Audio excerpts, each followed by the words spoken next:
there YouTube, and welcome to a Who review. I am Davros and I am a Whovian, and I'm back with my Who reviews, and in this one I am reviewing Doctor Who, Fury from the Deep.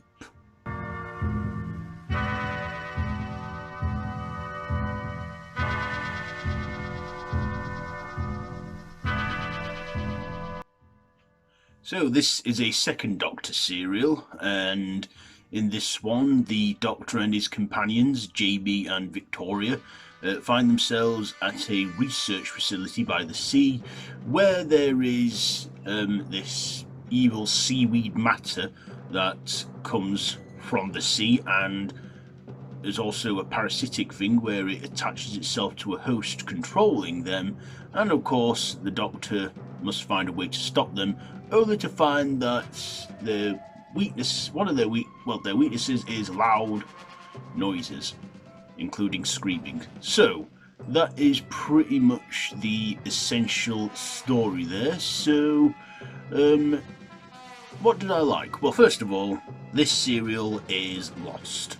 It's a lost serial, meaning that I watched it and it was reanimated. Now, if you have the DVD, you have the choice of watching it in colour or in black and white.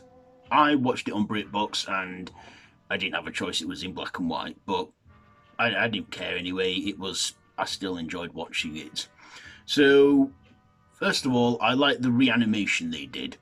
I mean, I find it a lot more easier to watch with that than the audio and images being shown. Now, there was, like I say, when these episodes of Doctor Who got lost, the audio remained intact, but not the visuals or the photography or anything. But I like how they reanimate it. They, of course, with it being animation, they have a chance to improve on the effects and make them look a bit better. So the effects for it were pretty good, given that it was all animated. I mean, I liked, I thought the seaweed was quite a unique villain or monster, even though it was more like matter than creature. But yeah, seaweed. I never really liked the look of seaweed, and of course, evil seaweed. So yeah, I liked that. I also loved Patrick Troughton. Now, like I say, I could only hear his performance. His performance was redone in cartoon, but still, I could tell that from the audio Patrick Troughton was giving it his all and was good in this. Along with Frazer, Hines, and the actress, I can't remember her name now, who plays Victoria. She too was making an impact in this, because this was her last serial. Because at the end, she chose to stay there because, she'd had enough travelling with the Doctor and Jamie, and also she, had nothing to go back to in her time, Victorian England. So she decided to stay there. Yeah, I also thought that this was an okay serial. It was a good serial, and had some interesting storytelling. What drew me to this was that it was animated and it was a lost episode. So I thought, seeing it in animation just hasn't interested me, and that's what I, ended up watching. That's why I watched it, and that's what drew me to it. Of course, as well, I thought this was okay. Ah yes, and another like I forgot to mention was that there was an Easter egg of the Master in the background.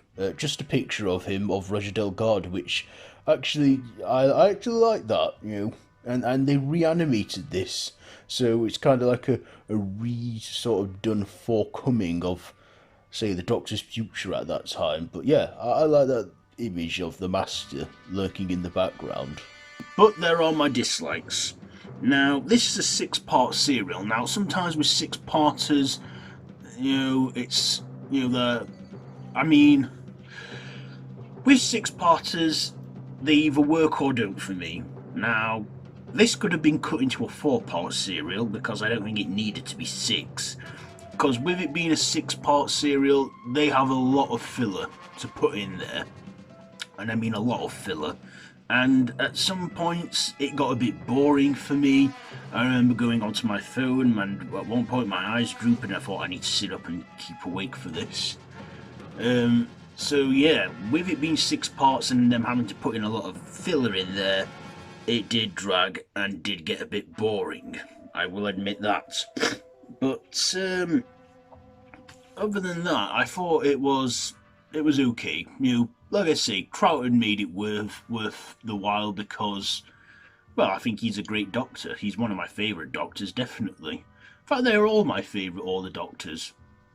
But which place does his doctor fit in? Well, it's been a long time since I ranked all the doctors. Maybe it's time to re-rank them or something. Anyhow, let's get to my ratings, shall we? So I'm going to go straight to the visuals. The visuals, you know, even though it was reanimated and done up, so I'm going to judge it by that.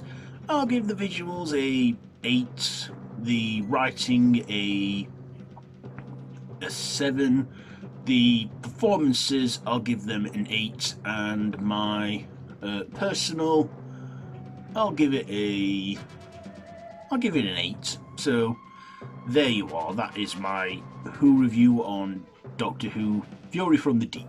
So have you seen this one? Let me know down in the comments below. If you have, if you like this video, be sure to give it a big thumbs up and to share with your friends. Feel free to subscribe to my channel if you haven't already and to hit that notification bell. I have been Davros the Whovian, and this has been a Who review on Doctor Who: Fury from the Deep. So yeah, it's good to be back, and until next time, run for your life.